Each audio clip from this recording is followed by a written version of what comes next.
Dave. Dave, can you take one more story from my little vacation in Cancun? Brad, just hearing you say my little vacation is all I need to get me going in the morning. Yes, I can take more stories from Chichen Itza. Yes, please. So we're over in Cancun. Wait, what is that in the background? What is that noise? So I've got my alarm clock set to I don't use the alarm clock because buzzing and beeping wakes me up with a real start. So I use the bedtime setting on my iPhone. Do you use this setting, by the way? Is this a setting that mutes everything basically for like an 8-hour period and you don't get text? Yeah. I use that. And then instead of being woken up to like it wakes you up very, very quietly, and then it gets slowly louder and louder with these natural songs. And mine is set to bird song, which I really like. It's nice, and you just start to hear these little birds chirping away, and that's how I wake up. Well, we're in Playa del Carmen, and it's 3 o'clock in the morning or something, and all of a sudden I get up and start like moving around the room and putting my clothes on, and my wife is like, "What's the matter with you? What are you doing?" And I'm like, "My alarm's going off. It's time to get up." And I said, "It's darker out here than usual, but we've got a full day of stuff ahead." She goes, "Get back in bed, idiot. Those are real birds." Oh my God. I didn't see that coming. It's just the natural sounds of a jungle, and Brad immediately puts his undies on. A bird Which usually happens when I hear jungle sounds. A bird! Quick, get my undies on. Oh God! But there was two choices. You could have ocean view and jungle view, and because jungle view is a little bit more affordable, we choose jungle. But we were right back into a row of trees and stuff, and all of the birds sounded exactly like that. And of course, in Philadelphia, the only birds that generally I hear is pigeons, cooing down on the sidewalk, and maybe some sparrows and stuff. And that one hawk, we've got a hawk in our neighborhood that terrorizes the squirrels. Every now and again, it's wonderful to see one of those things swoop down and get one of those little brat bastards. And God! Oh, jeez. Listen to Brad all of a sudden. Oh, I love to see it. Oh, the death involved is amazing. Oh, the gore. Oh, I love it. I hate those squirrels. They're just rats with better PR. A squirrel just screaming for dear life as a hawk flies off, and you just see Brad slowly sipping a coffee with a smile. That's a good Tuesday right there. Oh, God, Carolyn was driving home one day, and all of a sudden, a squirrel dropped, boom, right onto her windshield, out of nowhere. And the squirrel stops, shakes its head, and kind of groggily tries to run away, and this hawk came down and grabbed it a second time and flew off with it. And she realized that either the hawk had him, and I'm saying hawk, I think it's a falcon, because I later on I get corrected. My wife loves the show. This is an important detail to clarify for the squirrel story. Yeah. This is great. Yeah, because I get notes. After she. I've got to go through the Carolyn Geiger notes. By the way, I was wrong about the Mayan ball game. It was the losers that got their head cut off. I got that wrong. But anyway, it's a falcon, and that came up and grabbed the squirrel, dropped it on the car first. It was wonderful. We're learning a lot about Brad Geiger through these Chichen Itza stories because, I love that you're on vacation and you're like, alarm! Oh, got a big day! Got to get up! Got a bus line I've got to wait in. Let's get going! Get moving! Come on, Caroline! Get up! Get going! Quick, get your undies on. Let's get in that bus line. We got to beat the Japanese and the Germans there at 4 a.m. Do you want to know too much about my life? That was nothing compared to my honeymoon. We spent our honeymoon in Disney World, and I was up at 5 o'clock every morning. And it's like, okay, I've got a whole we're going to walk counterclockwise through the park because all the rubes walk clockwise. Oh, God, Brad, enjoy a vacation. Bring it down a notch. Just enjoy a vacation, for God's sakes. All right, now listen, I've created 17 quadrants for Disneyland. We're going to be going counterclockwise. We've got to start at 5 a.m. I've installed bathroom breaks every 139 minutes. It's got to be 139 minutes with timeout with It's a Small World. It's opening and closing. So we've got a fun day ahead of us. But everybody get your shoes on. Everybody get your shoes on. It's 4:30. Come on, let's go. The sun's going to rise in 3 hours. Oh, she almost divorced me by the time we were midway through the honeymoon. What a treat to be married to you are. What a treat. Yeah. Well, we're on vacation. Come on now. We've got 2 minutes to have lunch. Let's eat quickly. Start digesting. Great. And this was, thank God this was before smoochy selfies, because we didn't have to deal with any of that. But yeah, it was a slog, Excuse me, sir. I'm telling you. Excuse me. I know you're from Brazil and are currently smooching, but I'm Brad Geiger. I'm on a strict schedule here. Strict schedule. I've got to get to Chichen Itza by 4:39, or else I'm not going to get my afternoon sciatica pills in on time. So I need you to quit smooching. Anyway, I've been Brad Geiger. Sorry to scooch by you. Here we go. You both look lovely. Have a wonderful vacation. I'll be scooching while you're smooching is what I'll be doing. I'm just going to apply some more zinc oxide here and check out my own personal calendar map. All right. We're still on schedule, Caroline. We're having a lovely vacation. Quickly. Come on, pick up the pace, honey. We've got to get going. Carolyn, don't tally over there with the Brazilian. Come on, we're Carolyn? Carolyn? We don't have time for smooching. No, honey. Get away from me. I did not schedule smooching time. No. This is not on the itinerary.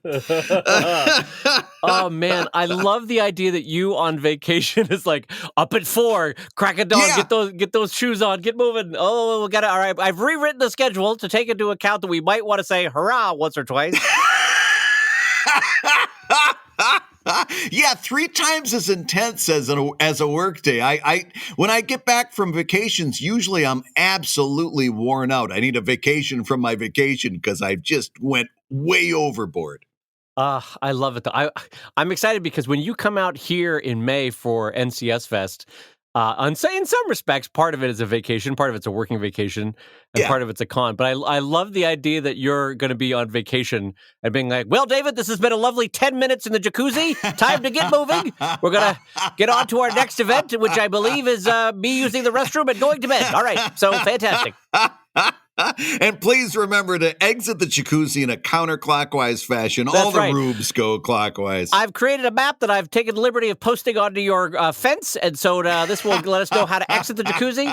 Here's a firm handshake before we go to bed. Great. This has been a very pleasant vacation. I didn't even have handshake scheduled until 8 o'clock, and it's only 7:55. This has been a good day. This is how much I'm able to let my hair down. I didn't even schedule this handshake, and we're doing it. All right. Well, that's my week of abuse for Brad Geiger. How nice. And deservedly so, by the way, I have to say. Well, listen, I'm going to say hello, everybody, and welcome to Comic Lab, the show about squirrels being lifted off and then dropped onto cars by falcons and making comics. Wow, that was chewy. Oh, boy. Wrestle that one to the ground. Oh, that joke was a long walk that did not have a payoff. There we go. And making a living from falcons. I'm Brad Geiger, editor of webcomics.com and cartoonist of Evil Inc.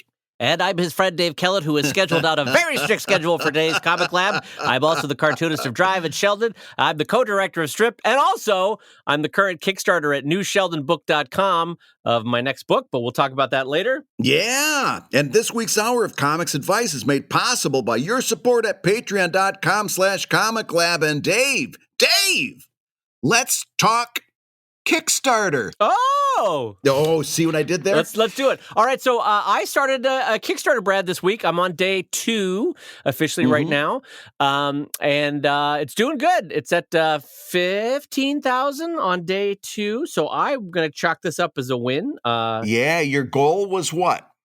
I set my goal lower than normal. To test out something that we can talk about, actually. I set my goal at 8,000, which was just cost of production for that book. Cost of production only? You didn't factor in stuff like mailing and so on and so forth? I did not, and I'll tell you why. Knowing that the book I know it's going to get at least 35,000 by the time it's all said and done. Mhm. So what I wanted to do was I had been reading in a couple different sources about how setting an artificially low Kickstarter can actually help game the algorithm, because right now I'm almost at 200% on day 2, and so the algorithm goes, "Oh, these people are really doing gangbusters. Let's put them a little higher on the." And so it's more of a curiosity. I'm testing it out to see if I notice a difference in terms of uh, placement on the comics subpage or on the Kickstarter Mhm. main page as to how the success of the Kickstarter is doing. Wow. And I'll report back as we go with the Kickstarter. But for right now, it's doing good. I'm excited with the being at 15,000. I think just based on my back of envelope projections that it'll end around 40,000, maybe 45,000. Nice. So I am perfectly happy with that. That's a lovely Kickstarter for a Sheldon book, and we'll see where it ends up in a couple weeks. So I wouldn't suggest somebody listening at home to do what you're talking about until they're in the place where they can say what you said. In other words, I know, having done X number of Kickstarters, I know where this one's going to kind of end up. Oh, absolutely. Yeah. And as a reminder, Brad, this is my 8th Kickstarter. Right. So, and you, as much as I was making fun about making fun of Brad for being scheduled on his vacation, I actually am a person that's data driven with these things. And I have, if you were to see my hard drive, I have all sorts of like Excel spreadsheets and visual graphs of how my past Kickstarters have done. So literally, I know by day 3 exactly how much I'm going to end up with on my Kickstarters. Yeah. Honest to God, Yeah. I know a ballpark of within $8,000 how whether I'm going to end up at 35 or 45,000 or 55,000. Anyway. Yeah. So to Brad's point, I would not recommend your first, second, third, fourth Kickstarter that you do this. This is just an experiment. Now that I know what I can expect, to see if I can game the algorithm a little bit. But as I said, it's an experiment, and to Brad's point, I would not recommend it if you are starting your first Kickstarter or early Kickstarters.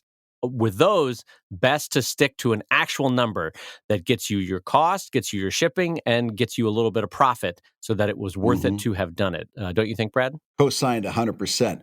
And I also want to talk about this. You released the Kickstarter information, as you've done in the past, to Patreon backers, including, I should add, the Patreon backers of Comic Lab and Patreon backers of Sheldon and Drive. You did a secret opening, and that's a strategy that we've talked about here on the show before. You did a secret opening only for your Patreon backers and gave them a certain number of special offers that were available only to them. Right. And using that, and by the way, we've talked about doing that and in the past, and we got a little pushback on it. We had a few people saying, "Nah, I don't think I'd do that.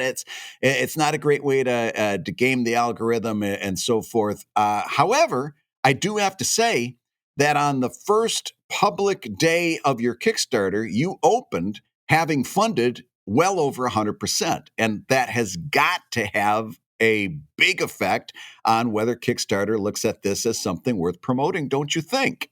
Well, yeah. So I'm of two minds about it. I do kind of agree. I think it was Erica Moen that said that she did not recommend the path that I take, which is to release it secretly for 12 to 16 hours just for patrons, right? Which is the way I do it. She was more of the idea that she and her husband like to go full guns blazing. It's released publicly, get it as high as you can in that first day, and in so doing game the algorithm that way. And I actually understand and I co-sign that. I think that's a smart way to do it. I think that they are clever, and I think you should listen to their advice. I like to do the secret Patreon release, and what I do is I start it at 2 p.m. on a given day, and then at 8 a.m. the next morning I release it to the public. So I guess that's what, 16 hours, not 12 hours, so 16 hours. Many of which are overnight hours. Anyway, the reason why I do that is in the days leading up to it, I publicly say, hey, there's a really secret link coming on Patreon. And in so doing, I actually get more followers on Patreon because people are like, wait, what's coming? What is this? What do I want to sign up for? Yes. And so that's a little bit of a loss leader, is that I'm getting people long term by offering this short term discount. And then also it is a legitimate way to say thank you to people that make Sheldon and Drive and Comic Lab possible with their support on Yeah. Patreon. So it's a legitimate wanting to do an act of goodwill. And also it's kind of fun in the sense that, like, hey, we're all in this together. Here's a little secret link just for Right. you all. Because legitimately you make my career possible. So thank you. And hey, keep it quiet. Here's the link just for you. And there's something kind of fun about that, you know? Yeah, and when you share that link, of course, the link you're sharing is newsheldonbook.com. And that's another strategy we've talked about last year, where you bought that URL and you just redirect it to whichever Kickstarter you're working on at the time. So the nice thing about that is all those shows from 2018 where you had your Kickstarter going last year and you talked about newsheldonbook.com. If anybody's listening to one of those shows and happens to put the URL in, or if they find an old link on an old blog post or something like this, all of those links are still good. In fact, they're even better because they point to your new stuff. And anybody using newsheldonbook.com, even if they got it through an old source, is going to get the new Kickstarter because you've gone in and redirected that to the new Kickstarter URL. And I really, in fact, that's when I stole from you immediately because I looked at how smart it was for you to use something like newsheldonbook.com and really use that as a redirect for all your new stuff. It keeps your old stuff relevant. And do you have any metrics on how that's working out? What, with newsheldonbook.com? Well, the thing With is... newsheldonbook.com, yeah. No, I was going to tell you about newsheldonbook.com instead of New Sheldon. Yeah. But anyway, here's the easiest metric you need to know.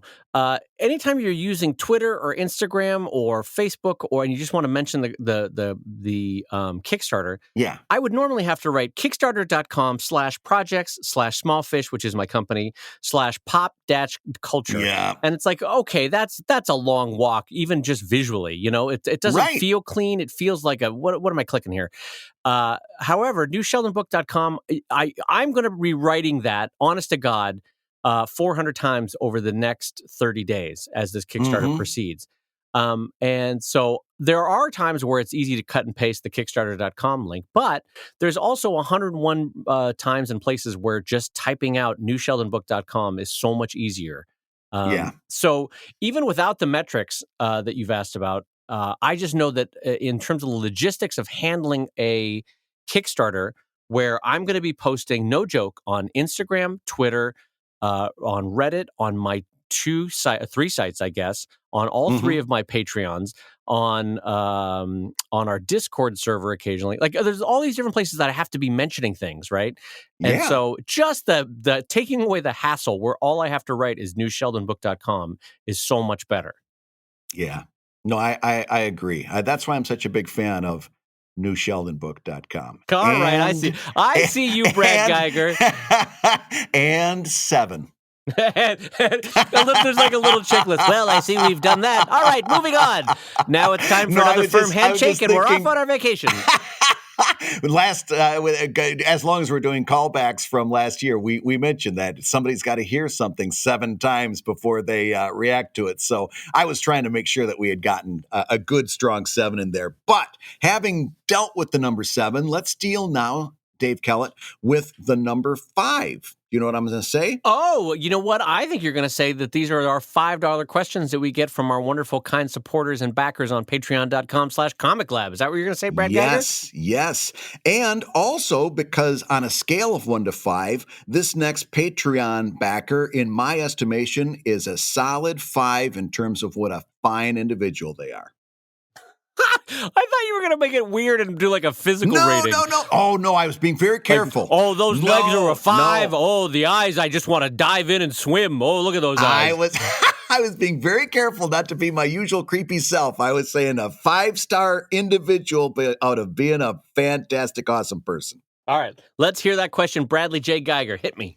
All right. MJ says, hi, guys. I'm a long-time listener, first-time question asker. Oh, for God's sakes, question asker. No, MJ. Don't See support why this. I like MJ so much? Don't support this, MJ. I've been putting off cover design for my soon-to-be-released comic Red Smoke. and I need some professional guidance. I was wondering if you could share your thoughts about what images or composition make an effective cover for a standalone graphic novel. I have a gut feeling that this differs from what might make an effective cover for a collection. Of course, I will take Dave's prior advice, not putting a scantily clad, overweight, elderly man on the cover. And I've already sent my printer an email to find out about cool materials like spot UV and such. But do you have a sense that a single character posing is more effective or striking than a tableau? How much background is too much? Is a significant cover object or prop that features in the story too abstract? On top of that, I'm considering open versus closed composition, font size, dominant color schemes, all of this stuff. I'm probably overthinking it, but I don't want to fall into easily avoidable traps. So let's take a moment and walk MJ through a few do's and don'ts and rules of thumb when it comes to cover design. Dave Kellett, and I'm going to let you start with this because I think your covers are super, super strong. Oh, Brad, no, that's just a lie. But all right, I'll start. Okay, so one thing, MJ, that you want to consider, first and foremost, let's just talk about title placement because for some people this is very important. Now, if you've ever held a French graphic novel, a bande dessinée novel, if I'm saying that correctly, you'll notice that the author's name is always top center, and the title is either top center or bottom center, right? But in American comics, because of the way that bookshelves or bookstores often shelve a book, which usually involves sometimes if it's front facing out, there's a lip on the bookshelf. Most commonly in the US and Canada, titles are put at the top of a book, right? So that's just getting the most basic thing out of the way. So if you at all want a retail or want a point of purchase book sale, most people would recommend a top of cover title treatment for your book. That being said, my drive book, I know I don't sell into bookstores. So I intentionally wanted a French style book cover with the author name on the top and the title on the bottom. Now, I've limited myself in terms of bookshelving possibilities in bookstores, but I don't care because I kind of don't sell ever in bookstores. Like one out of 1,000 of my books is sold in a bookstore. So there was a very specific aesthetic that I went for there. But anyway, so that's just easy top thing to talk about is title placement. Next, I honest to God would look at the most effective posters that you've seen in your life. A lot of these are the Indiana Jones ones, the Star Wars posters, and then you can start going down through a list of all the most famous ones, the Jaws poster from 1978, all this sort of stuff. And you basically want to ask yourself whether the story you're trying to tell is of a singular character, a hero's journey that we're following, or is it a cast that we're following, or a crew, or that kind of a thing. Yeah. In which case, a tableau is more effective. And then for both of those, I would personally argue for the fact that a lot of modern movies are sold based on the face of the actors. So if you ignore that, some of the best classic movie posters all involve an action, not stasis. So my other point is whether you go with a singular character because you're following a hero's journey or a tableau because you're following a crew or a cast, whichever one you go with, I would highly, highly recommend action, kinetics, movement, rather than stasis, which in some of my covers I have suffered from in the past, like the overweight, scantily clad elderly man that you mentioned, who's fairly static. So that's my initial first round thoughts. Brad, what are your initial first round thoughts on book cover design? Boy, oh boy, I'm going to co-sign all of that. Number one, I think a cover has to tell a story. Oh, okay. Yep. So if you just have like all of your characters just standing around, or all of your characters just like walking in a hallway or something, that doesn't tell me a story. Like if it's a high school type of thing and they're just walking in a high school hallway, that's not much of a story. I want there to be some element of drama. I want there to be a significance of a moment in that cover. I want something, much like a comic, I want something to happen. Okay.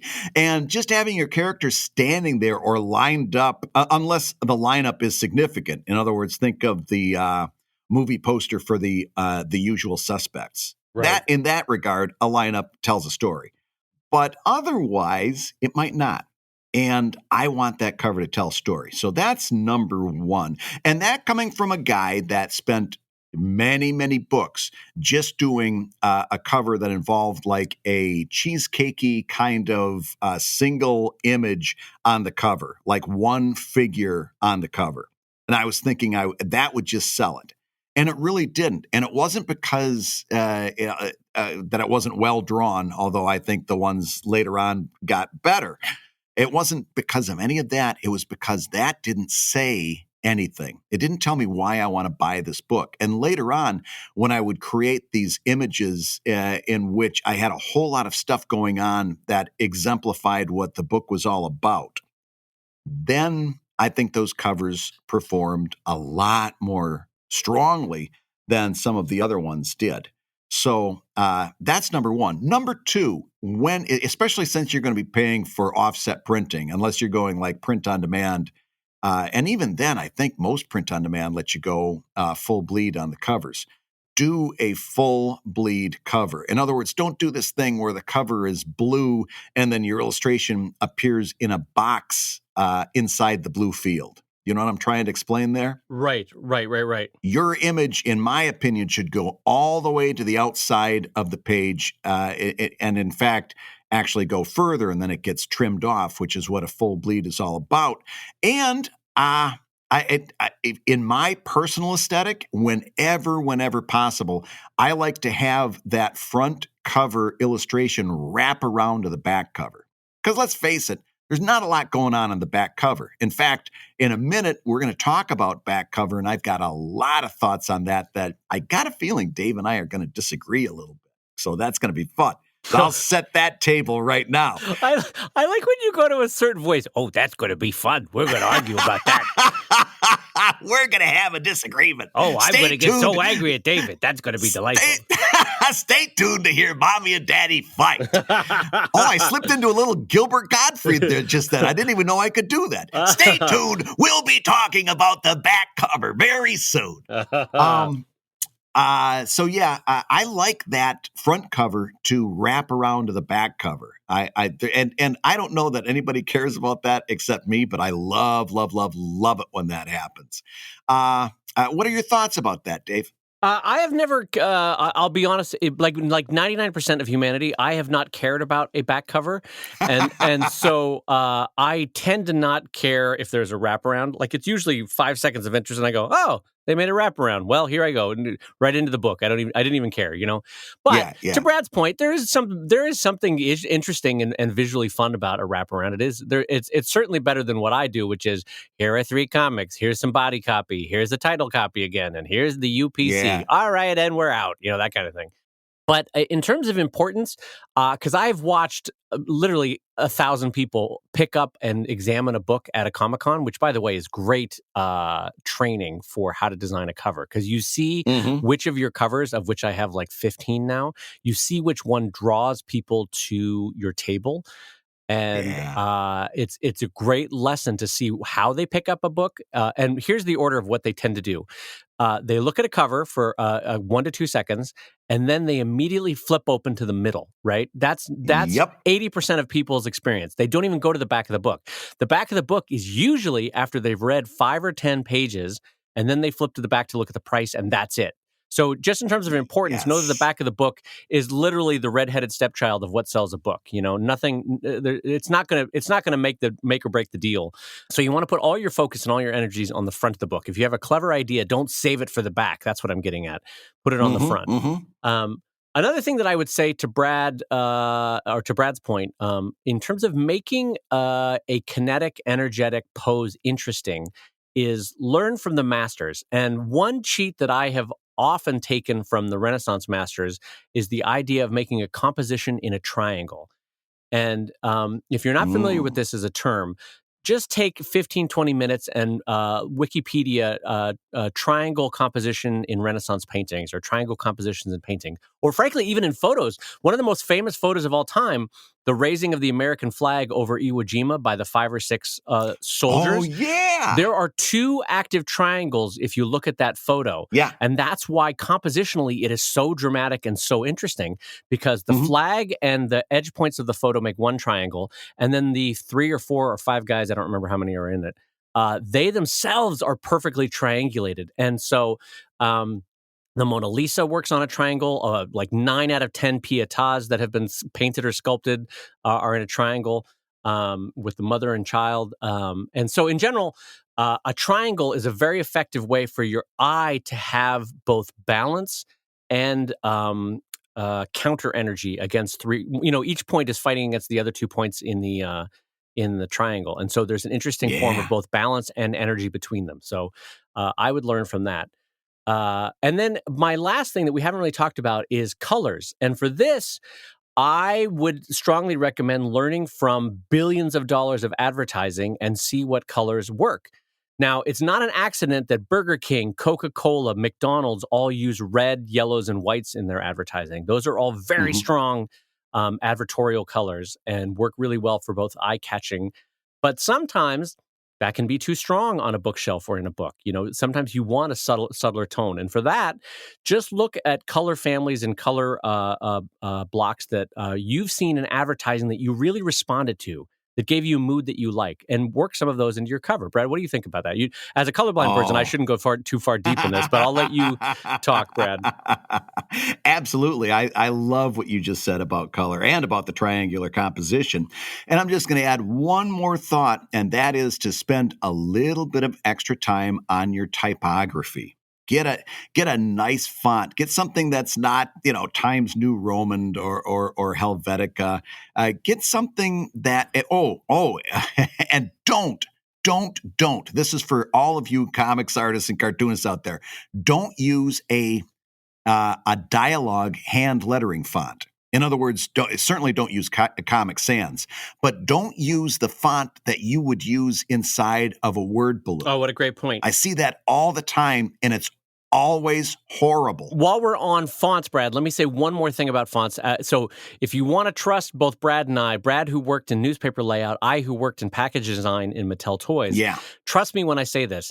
Never on a cover use more than 3 different types of fonts, and ideally keep it down to 2 if you can. Yes. Because what happens is you start to look like a crazy person if you have more than 3 fonts.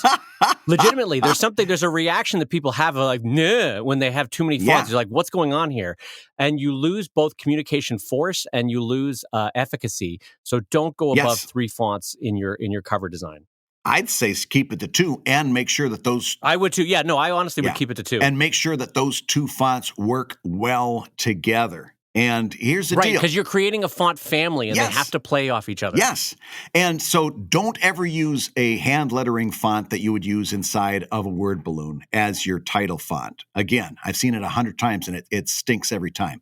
Go to Blambot, go to comicbookfonts.com. Go and find a nice display font, a nice headline font, a nice font that might even be used for like a sound effect. I would even go into some of those. Yep. And use that as big display, and they'll have them categorized as display fonts. Use those.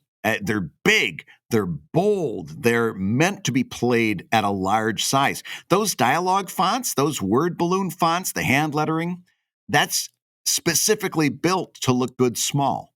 And when you make it too big, it's not so great. Okay? So use that and then put a little bit of time into it. Just don't put the font in there.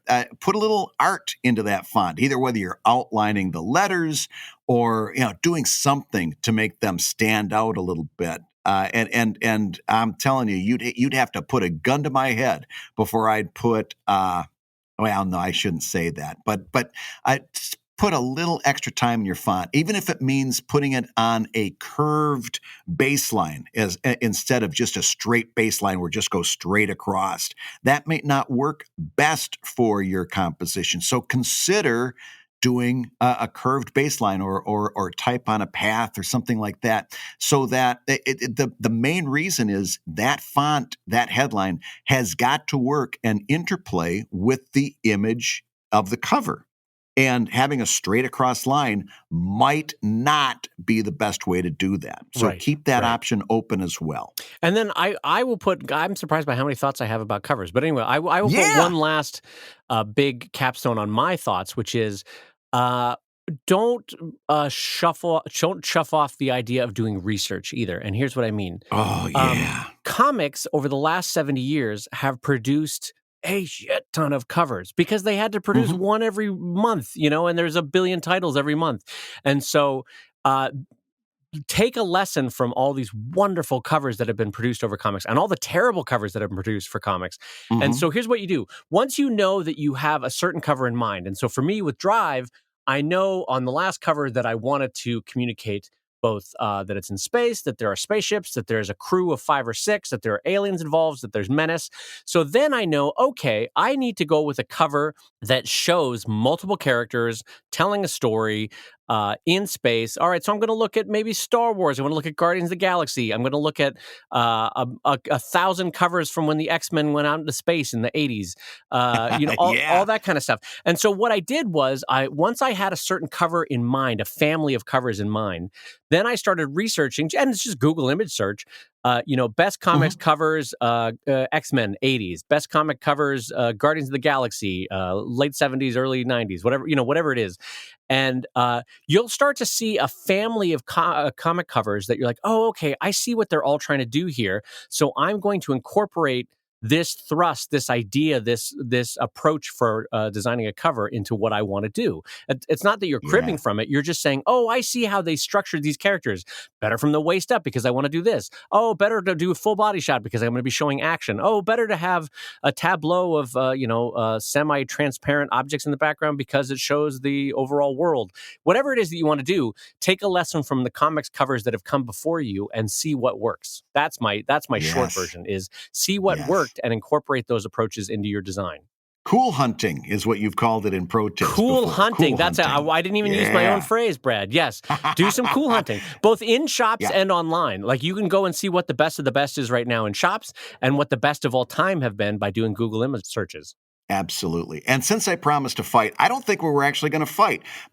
Talking quickly about the back cover, you need to have your price there. And that means you got to put some thought into your price. And when I say need to, that means if you've got any thoughts of being distributed with this book, if this book is going to appear in retail outlets at any point during its life, it's got to have a price printed on the back of it. It has to have a barcode printed on the back of it that features that price. So it means that you got to think long and hard about that price because it's got to be high enough so that after you sell it to a distributor for as much as 65% off the cover price, you still have enough money left over to make a profit.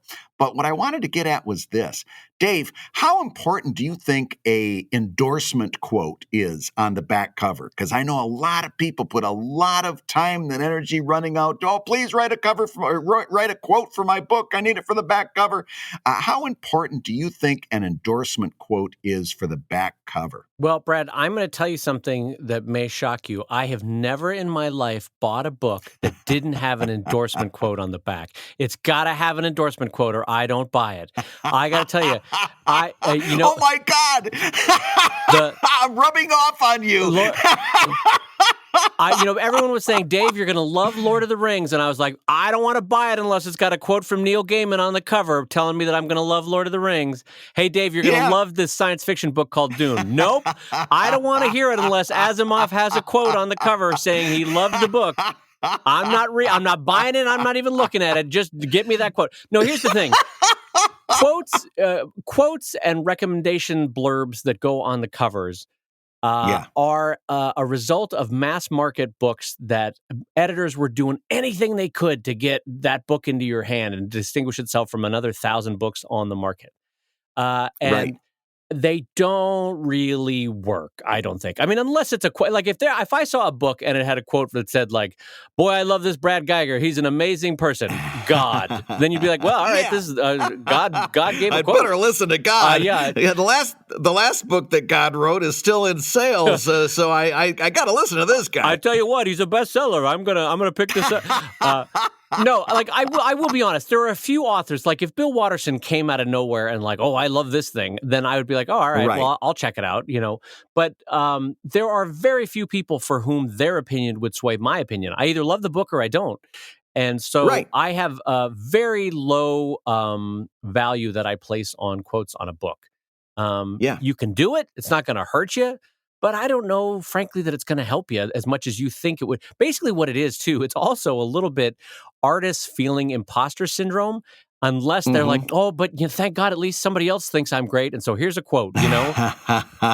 Right. And remember, those quotes, those endorsements, those were a holdover from an age at which people bought their books in bookstores. And that's just not how, by and large, that's not how your book is likely to be sold. Your book is not going to be on a bookshelf. It's either going to be sold through Kickstarter, it's sold through your website, or it's going to probably be sold through Amazon.com.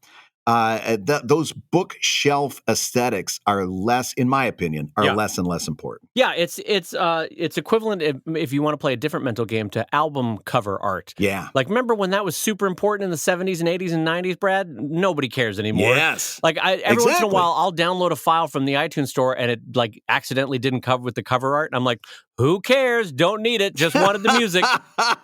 Yeah, exactly. Not going to go hunting for it. I could care less. And yet in the 70s, if you didn't have amazingly cool and interesting album cover, then you were, you know, that's why the White Album was so interesting because the Beatles were like, oh no, it's just about the music. Yeah. And which speaks to the fact that how important album cover artwork was back then. To Brad's point, we don't sell books that way anymore. So a lot of the old rules don't necessarily apply. And so you don't necessarily have to mimic what is no longer important. Right. But just in case anybody's hearing that and getting confused, the front cover still very important, especially for a visual image like a graphic novel. But some of those things that you see being done because it's always been done, give it a little extra thought and ask, does this still really have value in today's market or in the market in which my book is going to be? And you might just find out that it's not. Brad's absolutely right with the last part there. It's not even what the market does. It's what your specific audience will need in order to make a decision to buy that book. Yes. Hey, if you're listening while you work, take a minute and stand and stretch. And while you're doing that, Brad and I are going to tell you why you should join us on Patreon. Yeah, because, when you do, you'll get hours and hours of podcasts that we've recorded just for backers. And an exclusive Patreon post that go even deeper on the Comic Lab topics. And access to our exclusive Discord server, a thriving community of professional cartoonists. So you can support the show you love and get tons of actionable resources for your own cartooning. And listen, if you can't swing a pledge this month, no worries. You can still support the show by rating us wherever you get podcasts. Leave us a 5-star review and a few kind words. And that, along with mentions on social media, is incredibly helpful. And now, let's talk comics. Hey, Dave, we got time for another $5 question, and it's from our friend Jonathan Small. You want to hear it? Not only do I want to hear it, I'm leaning a little bit closer to the microphone, Bradley, so I can hear the question. I can tell. You had garlic for breakfast this morning. All right, Jonathan writes... Wait a minute, who has garlic for breakfast? In what world am I fighting Draculas? What am I doing? On your eggs? A little garlic on your eggs is not bad. I tell you what, Brad, nothing livens up the flavor of bacon like garlic. Without 7 cloves, I don't even touch a piece of bacon.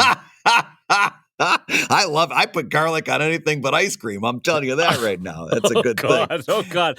I don't even touch my Fruit Loops unless there's 6 whole cloves of garlic in there.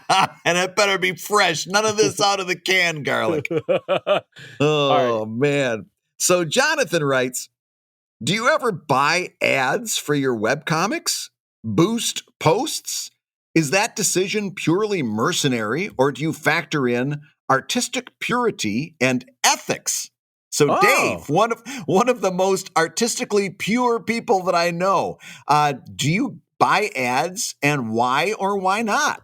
that feels like a big insult on the DL. Why did you have to say one of the most Yeah. artistically pure people I know? That felt like a real shiv in the back. I No, don't know what that was. I meant that. I meant that. No, the garlic was a shiv. It was a hint, for Christ's sake. But no, but the other part was genuine. It felt like a mob boss about to push me off a bridge. I tell you what, one of the most artistically pure people I ever met. Look at this guy. Ah. One of the most artistically pure people I've ever met. Why, thank you, Rock. I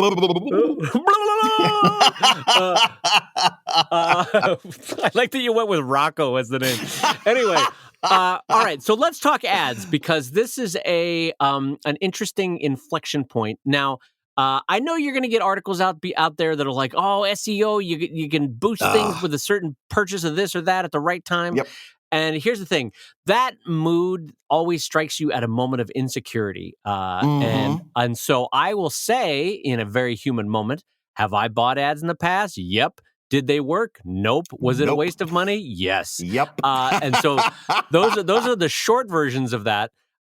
Here's the thing: is that a lot of those ad networks are set up so that it really is only effective if you're spending tens of thousands of dollars. In Yes. which case, their own internal algorithms boost up your ad placement and interaction and all that sort of stuff. But a lot of what you're seeking can be done with more effective cartooning and more effective communication around your cartooning, rather than Oh, paying for artificial interest. Because really, what you're doing with an ad is, even if it works, for example, even if it works and you get more eyeballs coming to whatever it is, your comic, your book, your blog, your new T-shirt, whatever it is, unless the thing itself is good, it was all for naught. So better to make the thing good and get natural interest in the thing than to get artificial interest into a thing that people go, oh yeah, and then click away from. yeah. But that's my first pass thought. What are your thoughts? 100% cosign retweet, high five. That's God, everything. we are the oldest of men. No, I agree with everything you said. Number one, I bought very, very few ads in my time, had the exact same experience. And making a cost effective purchase with your ad money is really difficult, because you've got to really know, and not only like, okay, what should the ads, where should it be placed, and at what time should it be placed, and how many impressions you need. That's one whole art and science that we just don't have. You'd need to bring somebody in to consult on something like that. Number one. Number two, now you're building an ad, and now you've got to decide what your message is, and what your visual messaging should be, and what that message should say, and how it should be composed. And that's a whole nother art and science that we think we've got, but we don't. We think, it's just like doing a cartoon. I'll just do that. Nah, wrong. You're wrong. It's not. It's a whole different thing. And you don't have those skills either. In other words, what I'm trying to say is, at our level, we don't have the skill set to spend money efficiently and effectively. We're just going to be throwing our money away, putting together crappy ads and putting them up at a time that is either time and or a place that is absolutely useless. So it's a complete waste of money to be doing this, unless, like Dave says, you got 10 G's that you can put into this without blinking.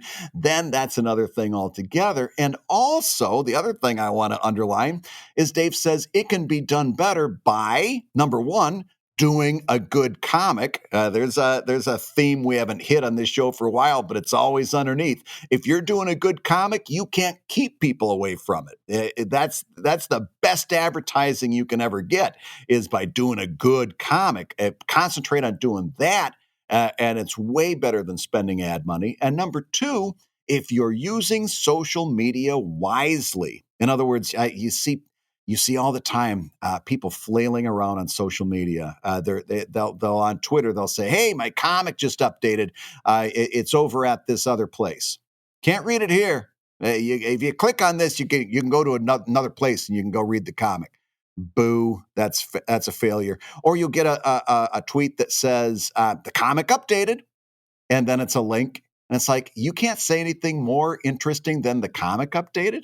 I saw one guy done a whole video. It had explosions and it had the music, and then the camera would pan over top of this art, way too close to the art, and you couldn't tell what was going on. All you could tell was that it was lines and colors, and it was, say, scrolling past these scenes that had no context and no meaning, and then the video ended with, "Go read this comic at another place that isn't here."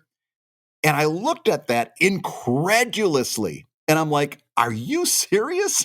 I just watched this video so you could tell me to go read the comic at another place, and all you gave me was these weird images? What I'm trying to say is, if you use social media wisely, if you put the comic up on social media so people can read it, and you're doing a good comic, that is worth any amount of advertising that you can afford to spend on it. That is going to give you all kinds of eyeballs. That's going to give you all kinds of distribution and all kinds of exposure. If you're using social media wisely, my theory is you don't need to spend penny number one on advertising, because if you're doing organic reach, and that's the stuff that you reach on social media without spending any money to boost posts and stuff like that. Problem with advertising is, as soon as you stop spending advertising money, that traffic goes away. In other words, I've had people, and they've done consultations that they've hired me to do. Right. And they're like, "Oh, I've got to keep paying for advertising because it's keeping my numbers up on this place." And it's like, yeah, but you're not converting that into book sales. You're not converting that into Kickstarter. You're not converting that. You're just, all you're getting is numbers. And they're like, no, but it's important. I got to keep doing it. And I'm like, it's not giving you actual readers. And the guy says, well, prove that to me. I said, I'll prove it to you. Stop paying for it for a week. See where those numbers go. And he said, I'll do that. He says, you'll see. He stopped paying for the week. His numbers bottomed out. He wasn't getting any traffic. That's because all the people that were coming across to take a look at that comic was jumping right back out, because there was a lot of problems with the comic itself. That goes down to stuff that we talk about on the show all the time.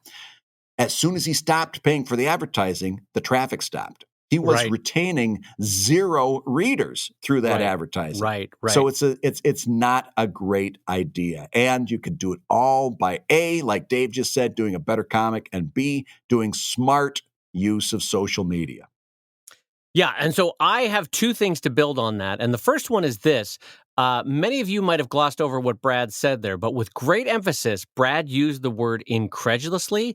And I got to tell you, that is today's winner of the $10 word when a 1-cent word would have done the job. Brad using incredulously.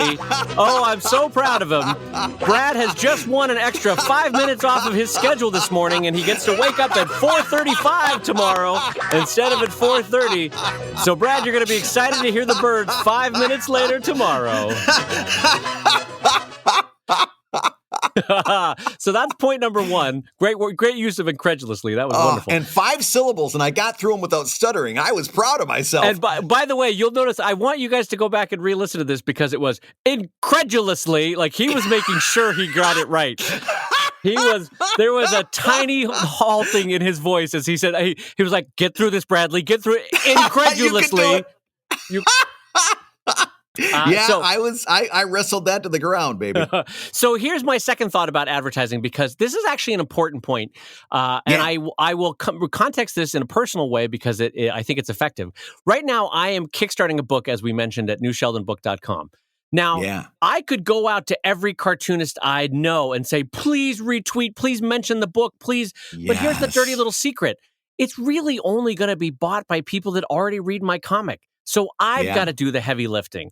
It's not that Brad can make people buy my book if they're not already a reader. I've got to do it. So imagine if that kind of free advertising and that free endorsement of fellow cartoonists wouldn't help, then imagine how ineffective me buying ads for people that have never seen my comic before it's going to be to get them to buy the book. It's my job over the next 30 days to find a way to get my message on their social media feed, which is itself a challenge, and then to convince them enough times so that they've heard it 3, 4, 5, 6, 7 times, and they go, you know what? Yes, I do enjoy Sheldon, and I would like to buy this book.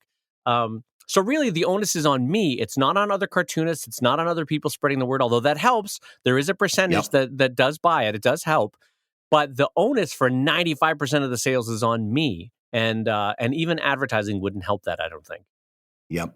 And please, that's a nice little tangent. I see this whole please retweet, please share on social media posts all the time. And I always get the same thought when I look at that. And that is, instead of saying please retweet, why don't you say something worth retweeting? Why don't you say something that's so interesting that I want to retweet it because I want to have that on my feed? Why not say something that's interesting or captivating or clever or any number of things so that you don't have to ask me? My first thought is, oh my God, I need to retweet that because it's so good. Yep. That's where your aim should be, not with all this mealy mouth, please retweet, please share. How about posting something that's worth sharing? And you see Dave do this all the time. In fact, I'm telling you right now, if you don't follow this guy on Twitter or Instagram, this is a good time to follow Dave and just take notes because you're going to see him posting a lot of stuff in the next 30 days. Some of it is just marking time stuff. Hey, we're at this percentage. Hey, we're at that percentage. And that's you need to do that stuff too. Some of the stuff he's going to tweet over this next 30 days is going to be actually interesting stuff. It's going to be clever thoughts, and it's going to be stuff that people are going to retweet and reshare because they want to. It's a good time to watch, Dave, because I think me absolutely failing over the next 30 days. Now you've got. I was thinking as I was saying that's a little unfair to say to you because now you've got a lot of pressure. But you've been doing this for decades now. I've been following you for a long time. I think I can make that prediction. But yeah, in general, watch somebody like a Dave Kellett and watch how he's going to parse this in the next 30 days. You're going to see a lot of stuff that you're going to want to share because it's worth sharing. Well, thank you for that, Brad. I hope it goes all right.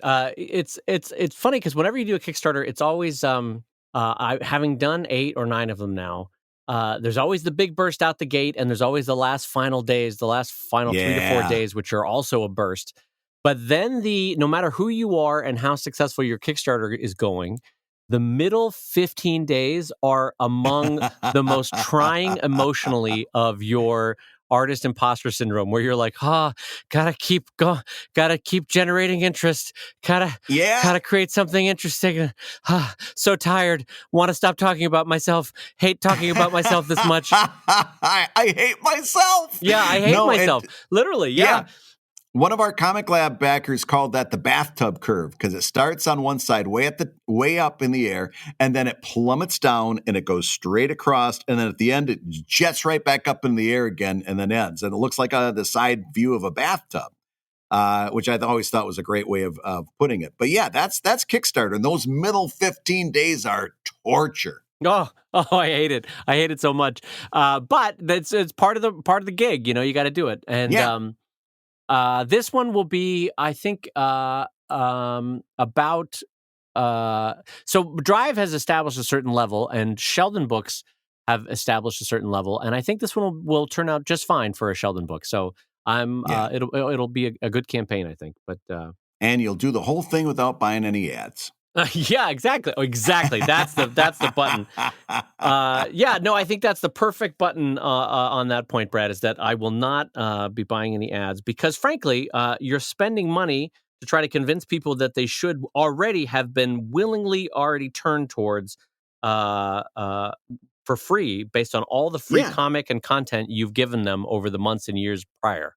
Well, listen, Dave, this is a good place for me to tell you that you've been listening to Comic Lab, the show about making comics and making a living from comics. And your hosts have been the always incredulous Brad Geiger, the editor of webcomics.com and cartoonist of Evil Inc.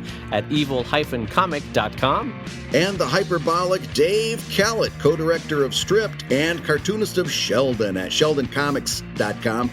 Drive at drivecomic.com and check out that Kickstarter. I'm going to say it one more time. Sheldon, you can find that book at newsheldonbook.com. And the Comic Lab theme song is used with permission from Andy Creighton at theworldrecord.net. And this episode was edited by Matt Woodard at Woodsong Productions at www.woodsong.media. Comic Lab is made possible by your support on patreon.com/Comic Lab. So we'll say that twice, patreon.com/Comic Lab.